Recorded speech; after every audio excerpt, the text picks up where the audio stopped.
In a world where few live a life in excess, something revolutionary is born. Those who dare to break free from the norm find themselves rewarded. Through innovation, a new standard is created. Introducing Bitcoin Wines.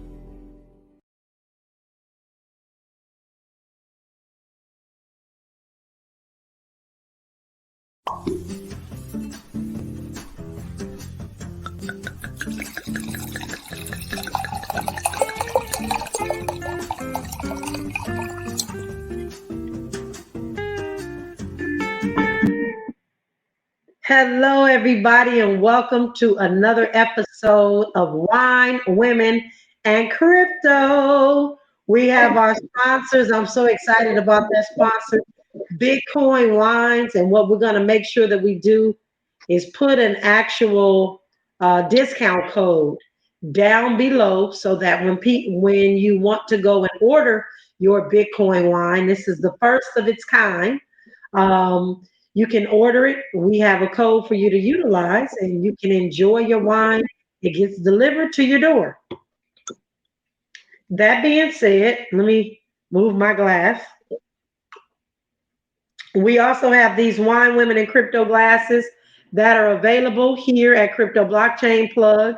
If you're interested, we also have t-shirts, which I don't have with me today because I've just been running all over trying to make sure that I am doing my show and making sure that I was here for Kimberly today because, ladies and gentlemen, we have a star among us. And I tell you, I said this a little bit earlier this week. You know, we are on Clubhouse all the time.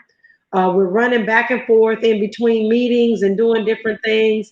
And it wasn't until Kimberly actually had an opportunity to come to California where we actually got a chance to talk and sit and learn about each other. And I think that it's really good for us as sisters, as business partners, men and women, all of us, to really get to know each other so that you understand why people do what they do and how they function, because it really helps you understand who they are. And it really helps you, not that she's hard to deal with, but it really helps you get a good perspective on why they are who they are today. And so, in saying that, this sister has been a powerhouse since I met her. She has been all things, knowing all people.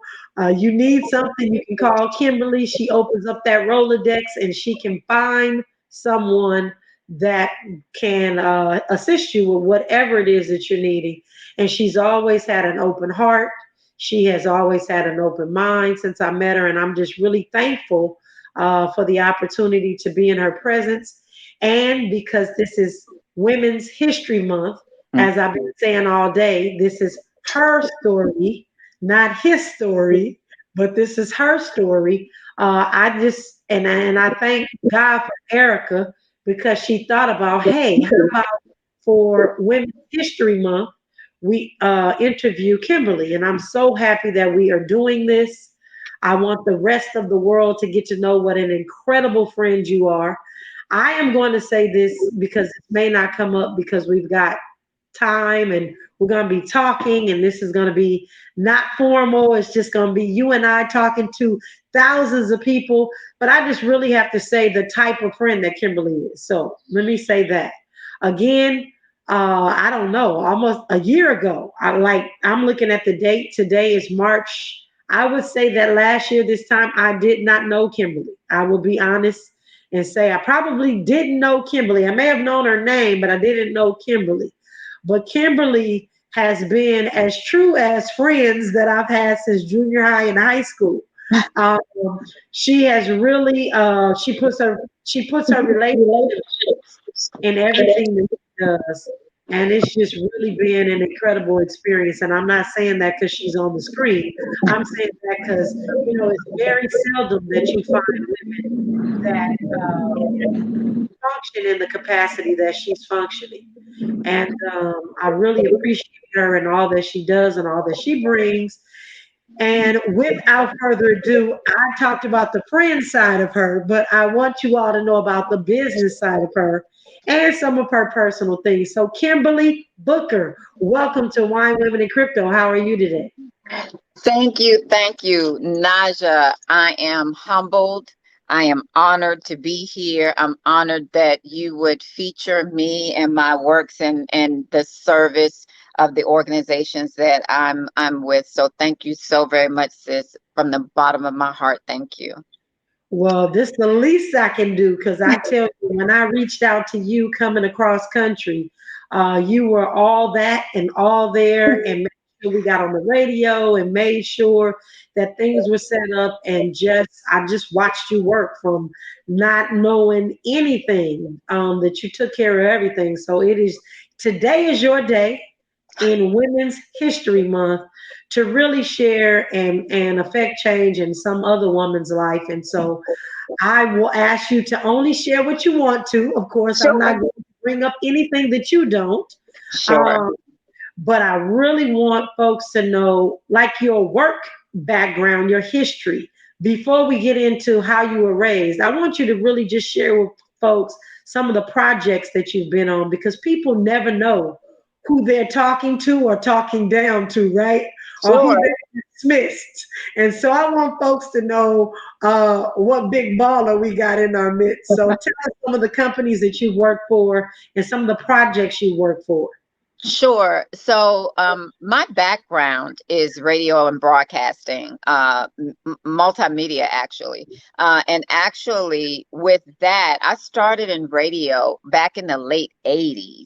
So, I was able to see radio evolve into what it is today and always stayed connected to it, right? My very first, what I like to call, salaried that I could afford my family on was CBS Broadcasting. It moved me to Maryland from Richmond, Virginia, where I left my family behind, tripling my salary overnight just to move to the DMV area. So I brought my kids in tow and came up to CBS Broadcasting, and I worked behind the mic and in front of the mic. So I ran front office as a director of continuity, and I was also on the microphone. And I had been on the mic before at a previous radio station in Virginia, where I actually met my very best friend, Clovia. We met in the late 80s, and it was she that helped orchestrate some of those details that you mentioned. So I definitely didn't do it alone. She helped orchestrate some parts of what you needed when you came through the tour, and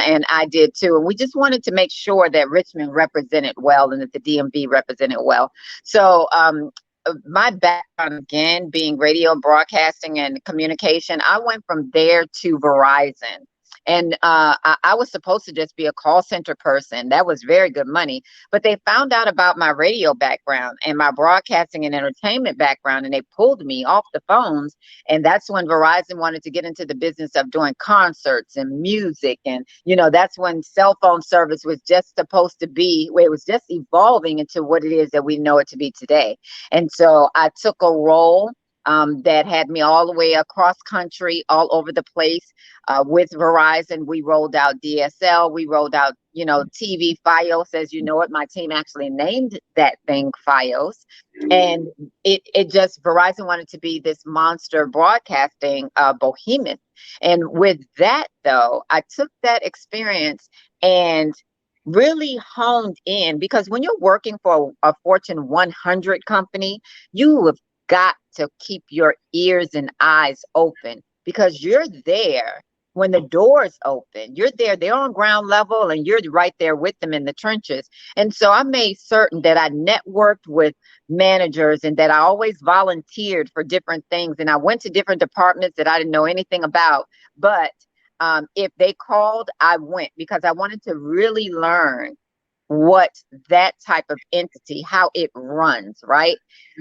And why it runs. So being a person that really believes in the value of relationships and return on relationships, I did work for people so that they could help me along as well. And so that turned out to be very great. So I climbed that corporate ladder, Najah. I really did. In a short period of time, I was making six figures, living in one of the best counties in the country, Prince George's County, Maryland, gorgeous Prince George's. So, and that this county is the most affluent African American county in the country for like maybe now we're at about 13 years and running. So it was important to me to bring that American dream to my children and my husband at the time. Unfortunately, though, along that corporate ladder climb, and I got to tell you, I was jet set. Do you hear me? I mean, it was nothing for me to jet in, kiss my babies, put them in the bed, stay the night with them, and then have to jet out before they would even wake up. So I certainly lived that life with corporate America. I ran the Mid-Atlantic, so I had 9 call centers underneath my span of control. And I'd only been with the company for less than 7 years at this point. So I was really doing great things. And I was happy that the company had confidence in me and what I was doing. Unfortunately, though, I filed for divorce from my husband, but we were co-parenting and it was amicable and we were doing well. And in the midst of that, we lost our middle child, Alexander. Alexander was 12 when he passed away. And that changed the trajectory of my professional life in as much as it did my personal life. I left Verizon almost immediately. Within about 30 days, I left. And I started a nonprofit in Alexander's memory. And I didn't know anything about the world of nonprofit. I'd always volunteered here and there. I'd mentored youth ever since I was a young person myself. But the loss of him triggered something in me. And I just felt that this was my purpose. And I felt that if I was going to lose my son, there wasn't going to be another child that we would lose the way that we lost Alexander. And so the Alexander Lance Booker Child Safety Foundation was formed. I am actually the founding executive director. Clovia is the vice president, and we just sought out to really change the lives of youth by mentoring, giving them different experiences, sending them to camp. Everything that Alexander loved, we poured it into this nonprofit. And the tagline for the nonprofit is, may the loss of one pay the toll for many. And that's what we continue to do. So to date, we have raised over $500,000 since Alexander's passing. So since 2008, Alexander passed in 2007. We became a nonprofit in 2008. And since then, we have raised over $500,000 to send kids to camp free of charge in the DMV area. And so I just, I feel that was a part of my purpose, but I didn't stop there. I continued and co-founded yet another nonprofit. So. Yes. Well, I'm gonna just stop right there for a second because a couple of things come into that. When I first started emailing you, your email was keeping kids safe. Mm-hmm. And sometimes you see things and you wonder why, but you don't ask why, because if you grew up like I grew up, sometimes you don't want to hear why. Right.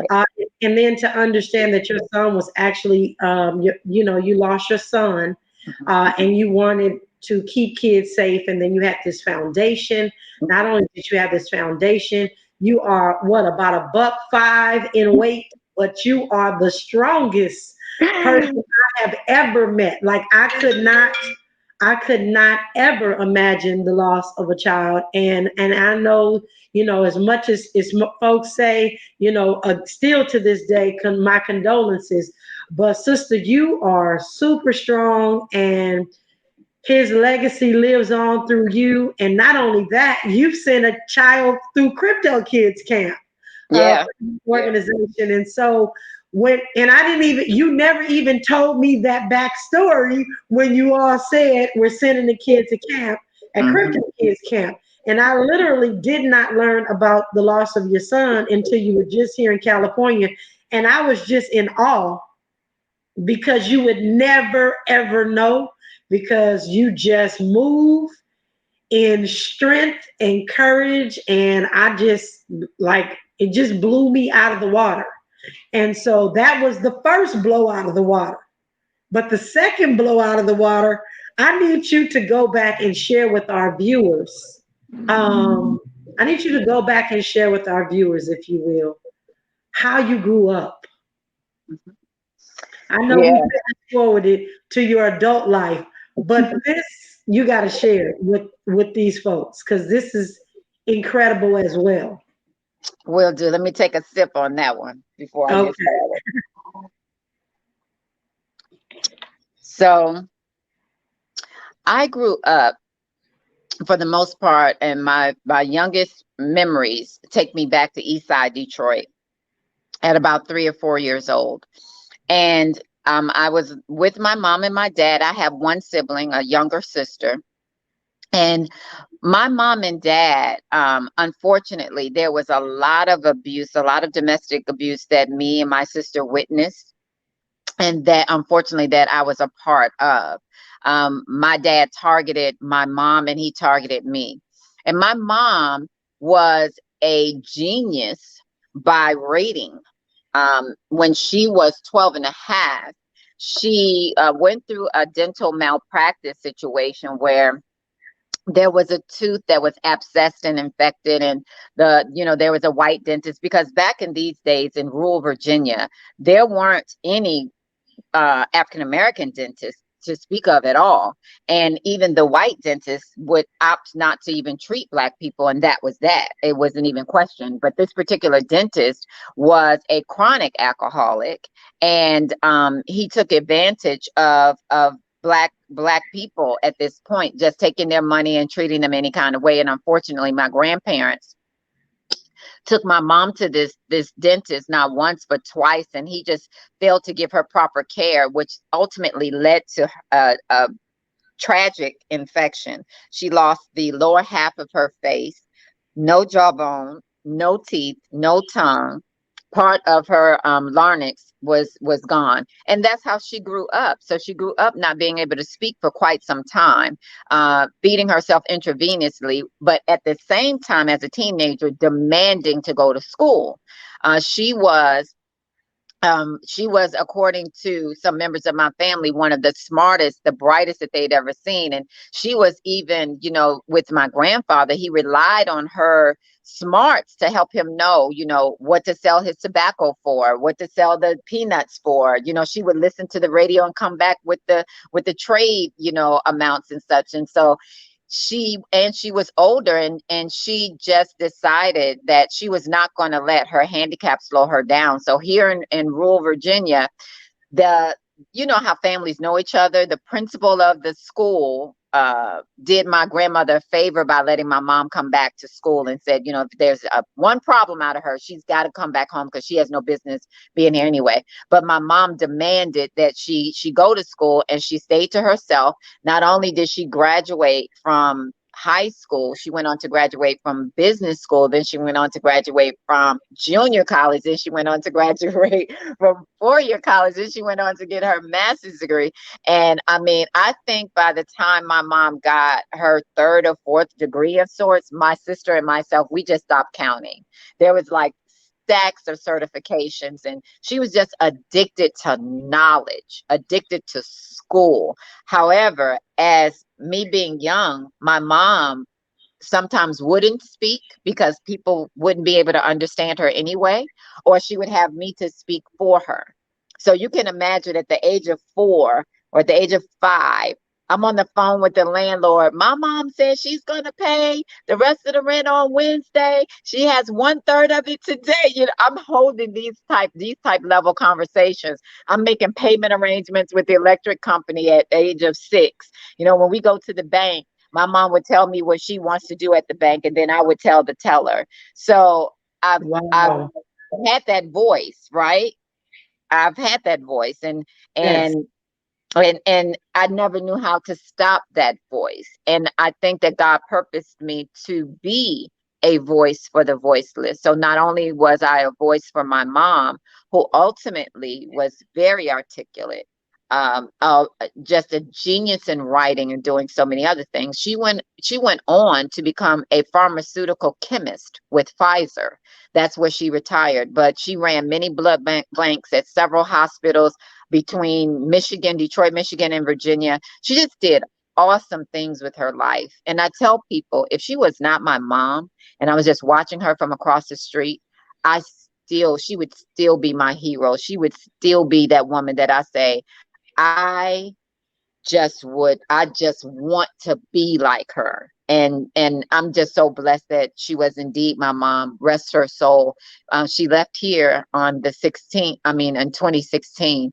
But and my mom was my worst critic, but my number one supporter. She was my friend, my business partner, my confidant. She was everything to me. So to lose her after losing my son, it changed the trajectory of how I look at life and friendships and relationships and such.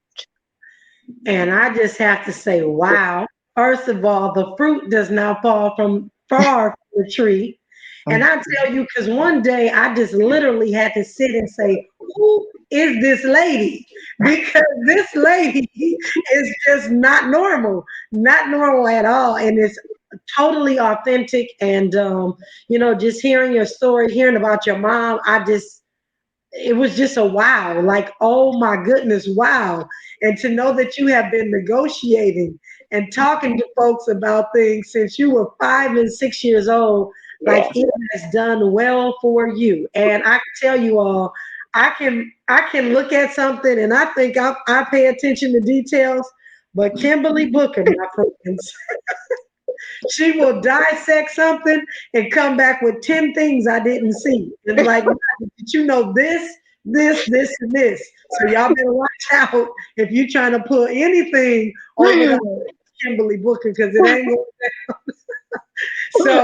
down. So let me ask you a question. So when did you get into the cryptocurrency space? So my son mentioned Bitcoin to me back in like 2016 or so. There was a link between Bitcoin and these cards, these graphic cards that he wanted for his gaming system. And this is how they use Bitcoin to trade different functions on the gaming or whatever. Whatever he was talking about, I remember in 30 seconds dismissing him and telling him to close my bedroom door on his way out. So that was in 2016.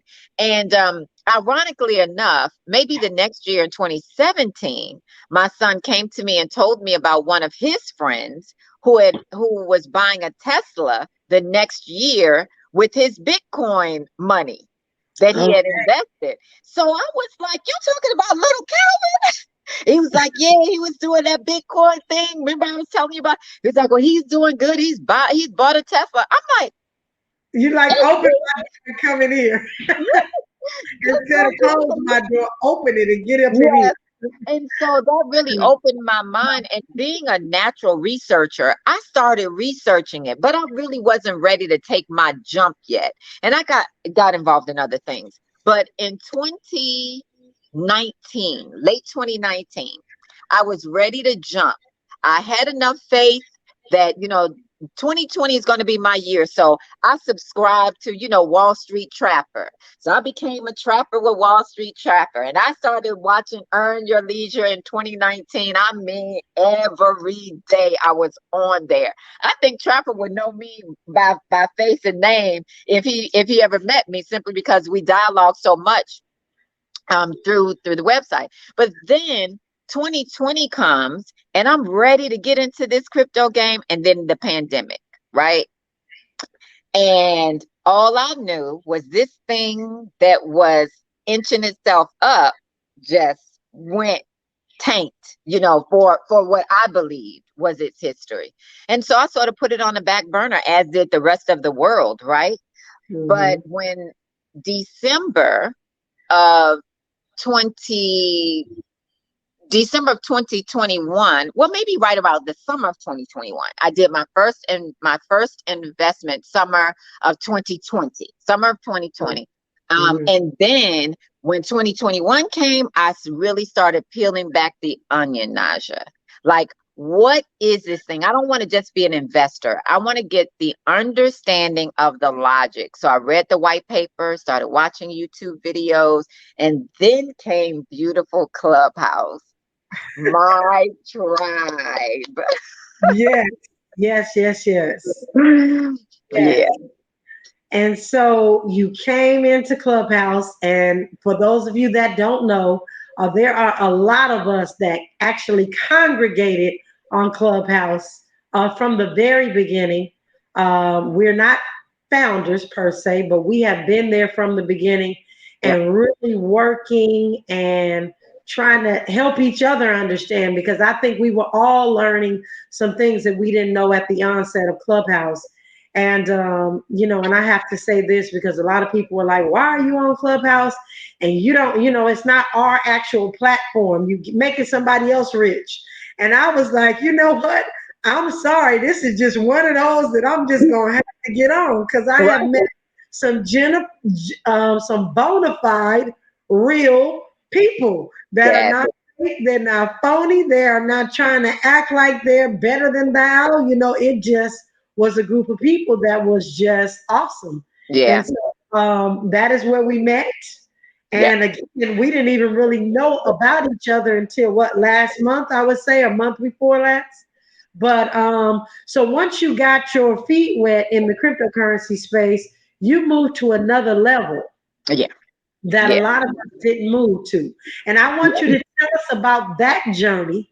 And I want you Yeah. to be real about that journey, because I Mhm. want to say to you, like I'm going to say to everybody else, when the opportunity to mine Bitcoin was actually given to me in I'm going to say 2014, 2015, I thought I was beyond that because I was a financial advisor and I didn't really need to mine for Bitcoin. But I will tell you, the mining opportunity that I missed has allowed my husband's best friend to add 3,500 square feet to his house, free and clear.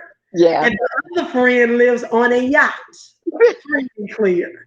And so while I kick myself in the backside every time I look at that old mining machine that actually sits in my lobby as a reminder never to pass up an opportunity, Yeah. you took your idea and came to the Black Bitcoin Billionaires first. And I want you to be real Yes. about what the reception was and how you Absolutely. had to proceed. So Absolutely. share with us what that looked like. Sure. So let me just touch on this very lightly. Bitcoin mining is that machine, that computation power that it takes to verify the transactions that come on the blockchain. And so miners are people like me, but they're also pieces of equipment that do that with their brains, their computation power. So just by me explaining that arena is pretty much shaped like your 20 something white techie guys, your nerds, your gamers. They really have this Bitcoin mining space on lock. So that industry in and of itself does not look like me, does not look like Najah. For that's just the truth, right? And you're So absolutely right. And let me just say this really quick. Big uh-huh. shout out to White Boy Mike. That's what we call him. Yeah. Shout out to White Boy Mike. He is a very good friend, but his mining machine that I can kick myself in the butt, that's whose mining machine is in the lobby. But Yeah. go ahead. So with the mining space, it just doesn't look like us, and it doesn't the high level tech terms could be off-putting. But I decided, wow, if I'm going to share Bitcoin education with Black and Brown people, underserved communities, disenfranchised people, I need to be able to have a whole conversation. Because far be it for there to be one or two Black or brown boys or girls that really would be interested in that, And they just don't know about it because I didn't mention it, or I didn't expose them, or I didn't create an experience to expose them. So I at least needed to know have a fundamental knowledge of this Bitcoin mining thing. So once I read about it, I was like, well, hell, I could do this. I mean, I'm gonna have to scrape my brain off and shake it out a little bit, but I can do this. And something about it interests me. And I think the fact that no matter where I researched, where I went, there wasn't a face of color speaking back to me. When I went to YouTube, there wasn't a face of color. When I went to the experts, they weren't people of color. And I just said, okay, so I guess I'm going to do my little best with my, okay, boomer. I'm not quite a boomer, but I'm definitely on that line, right?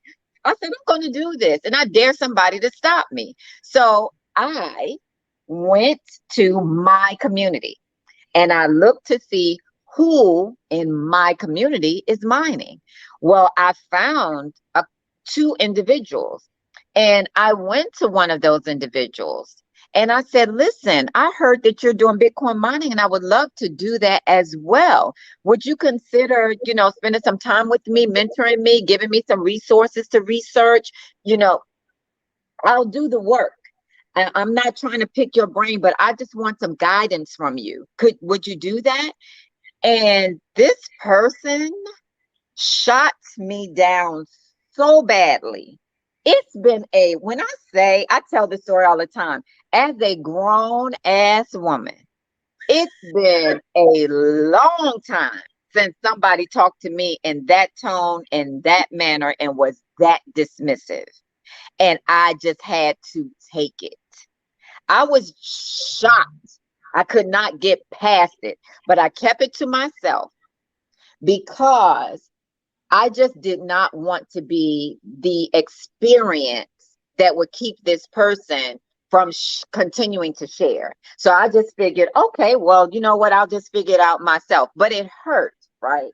It did. It hurt because I felt that surely we would be on the same page here, understanding the disparity of color in this space.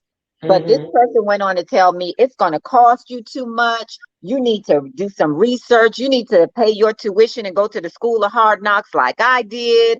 You need to figure it out yourself. I mean, I was like, what? And then, Najah, you don't know this part.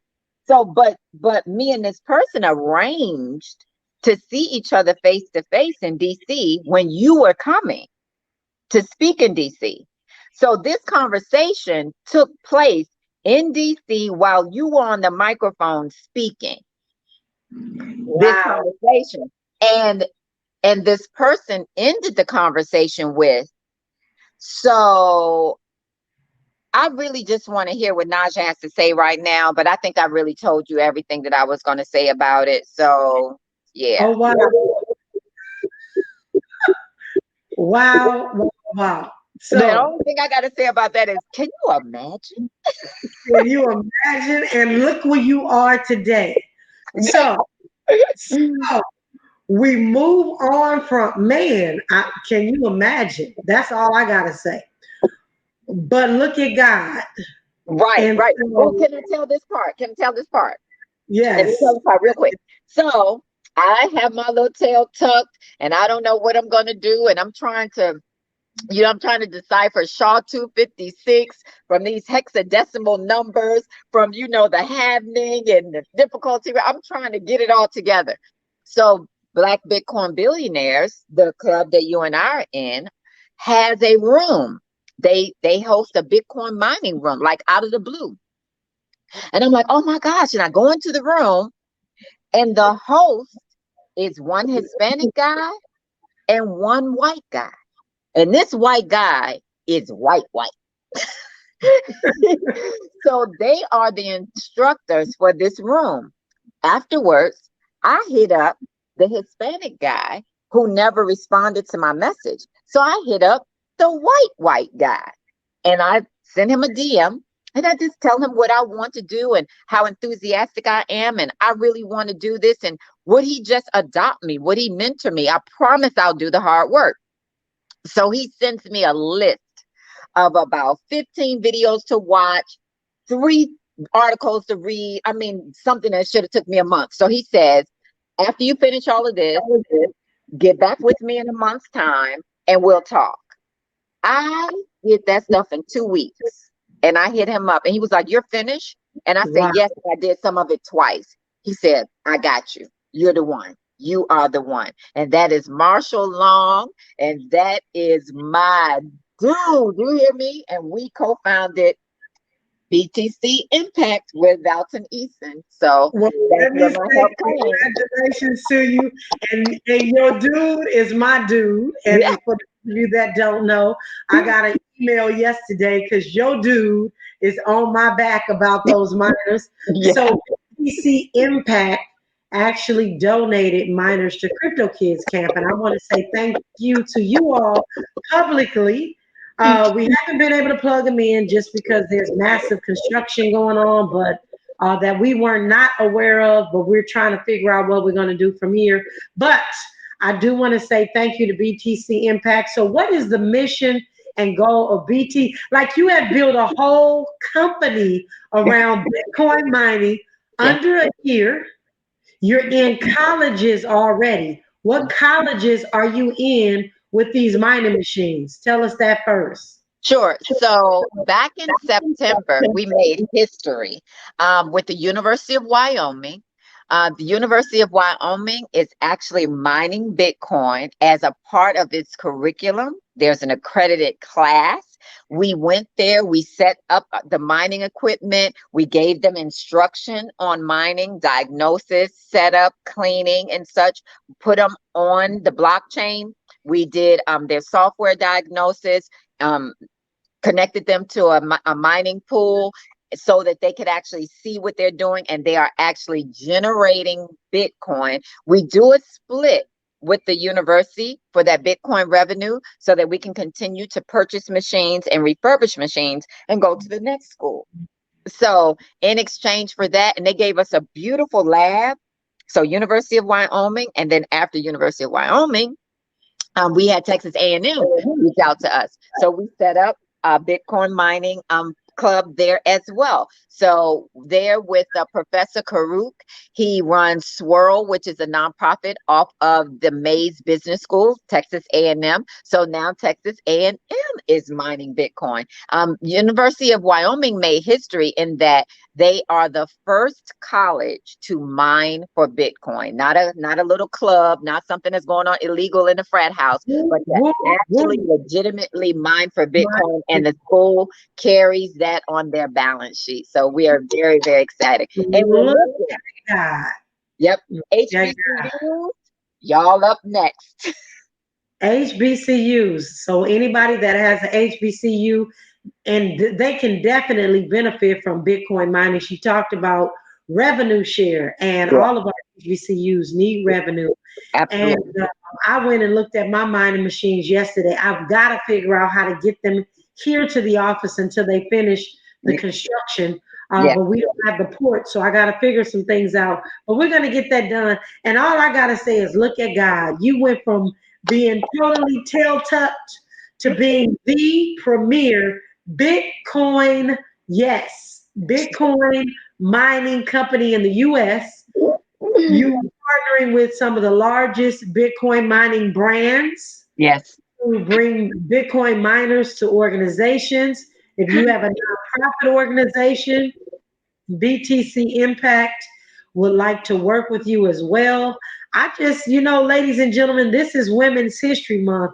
And this right here, I told y'all she don't weigh more than $105. But she has a big heart, and she has definitely got some big kahunas because she is making some stuff happen. And when she walks up in the place, she commands attention, and she gets the folks, in lines in lockstep, and that's what I'm going to say. So I really, really, I'm so very humble to have you on today, and just appreciate and thank the Most High for bringing you into my space and into my life. Because I tell you, sometimes I have nobody to ask something, and I will reach out to Kimberly, and y'all, guess who puts the words together perfectly? That would be Kimberly Booker. So I really appreciate it, and I just want you to be able to be appreciated, and for those folks that don't know your story to now know your story Thank and understand why you speak with grace and calmness when the rest of us are ready to cuss somebody out and keep it pushing. I had to what so I know y'all say what would Jesus do, and I do that sometimes, but I you. also say what would Kimberly do? Kimberly also thinks strategically. Not that Jesus can't give me the answer, but Jesus most of the time is on the passive side. Kimberly is passive and aggressive Yes. together. So no, I really appreciate you and all that you do. So what would you say to somebody right now that is looking at the cryptocurrency, blockchain, mining, NFT, metaverse space, and really does not have any direction? What would you say to them? Because maybe they're feeling discouraged, not being able to find somebody to help take them under their wings. What would you say to them? Sure. So first and foremost, I would say stay encouraged. You are so early in this game, and it might seem overwhelming, but the best way to eat an elephant is one spoonful at a time. We always want to keep our eyes looking in the direction that we want to go, and that's ahead. So go to YouTube. There's no such thing as an expert in Bitcoin or expert in mining. We're all steadily learning every single day. So go to YouTube, get you some good books. Hit some people in their DMs.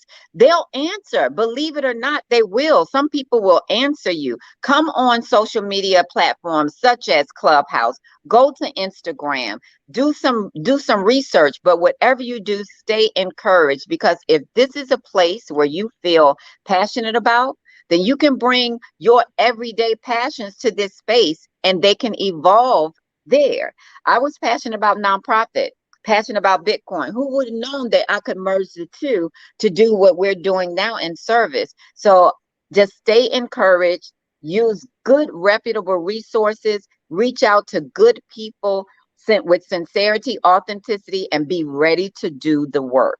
Just be ready to do the work. And before we end, Najah, I just want to thank the Black Bitcoin billionaires. I want to thank my friends, Black Regal, my friend Dr. Shalair, my friend Charlene, my friend Marshall and Ryan, Big Mar, Isaiah. I want to thank all those moderators that hold that space. I want to thank Clovia. That's my girl. She does so much great work in the community in the background. I want to thank 21 Blue Freedom, my circle cohort of returned citizens who didn't know a damn thing about Bitcoin, and now they got ledgers and they're doing the damn thing. So I'm proud of them. And I certainly want to thank Crypto Kids Camp. The memory of Alexander goes there with every kid that we sponsor. I want to thank Crypto Blockchain, and I want to thank you, Najah.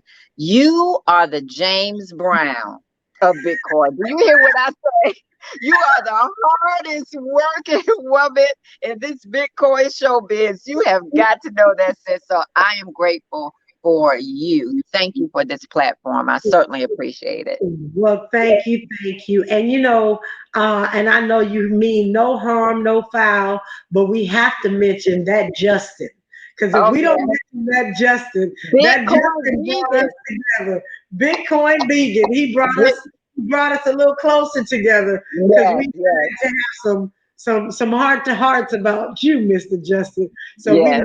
we love you and really appreciate you. But I did not want us to go without mentioning you, because you are one of the ones that we hold dear, because Mm-hmm. you are a returned citizen, and Yeah. because we know your heart, because we know your mission. And in fact, I'm going to have Justin on the radio tomorrow talking and telling his story. So I'm excited about that. So, Yes. but Miss Kimberly Booker, you are real.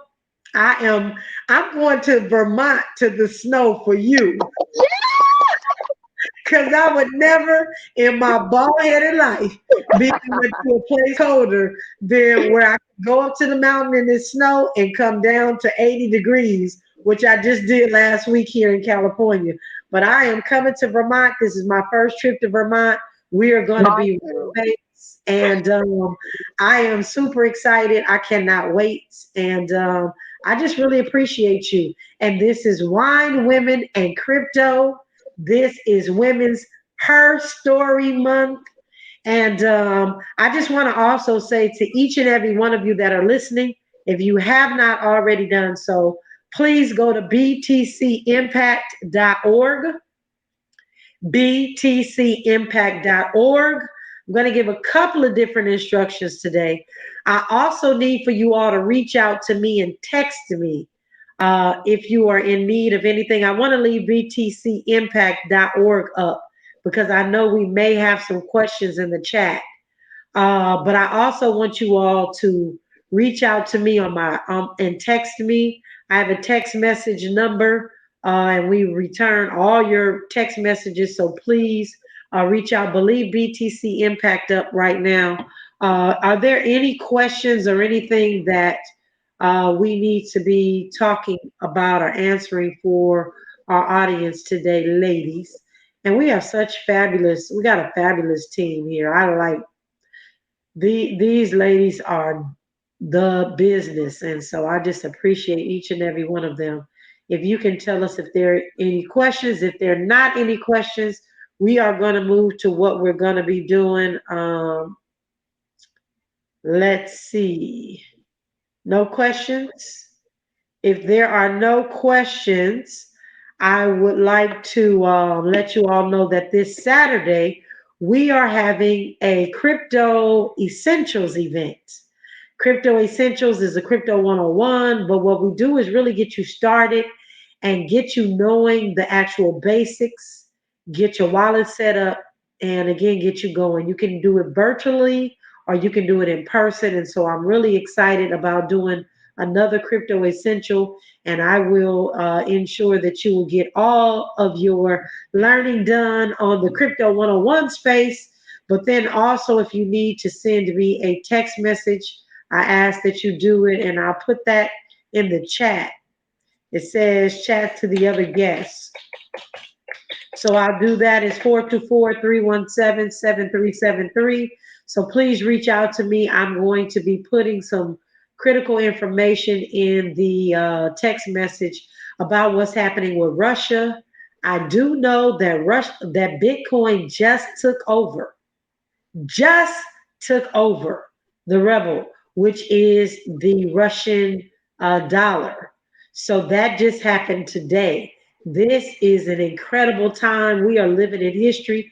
If y'all think COVID-19 was something in history, we got some stuff that is about to go down. And I'm so super excited about Bitcoin. And I'm hoping that y'all are stacking your Satoshis while it's cheap, because what I found out today was that Bitcoin was $20,000 higher in Russia for the Russian exchanges. So I wish I was selling Bitcoin in Russia, but I'm selling it right here in the United States. So I can't get any price action on that, but Bitcoin over there is 60,000 plus. So ladies and gentlemen, stack your Satoshis. Make sure that you have at least 1,000,000 Satoshis. That's your base. And then continue to grow from there. As you all know, I'm dollar cost averaging every single day on the Black Wall Street wallet, because a dollar cost average a day keeps poverty away.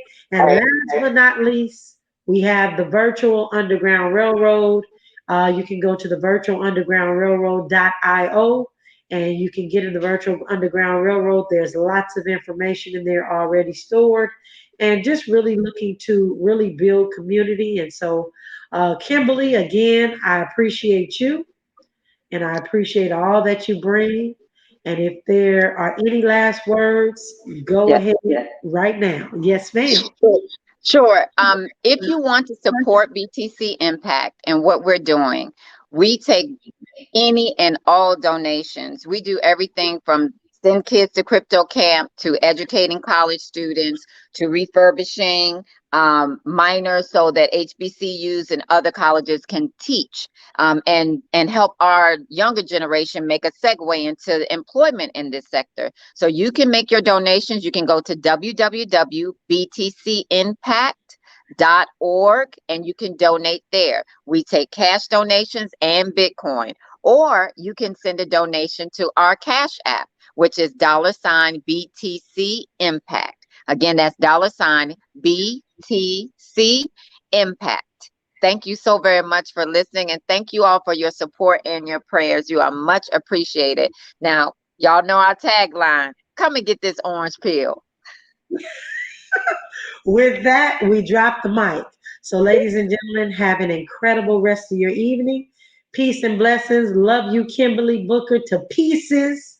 I will see you at the top because none of us in any of our communities live there anymore. Peace and blessings.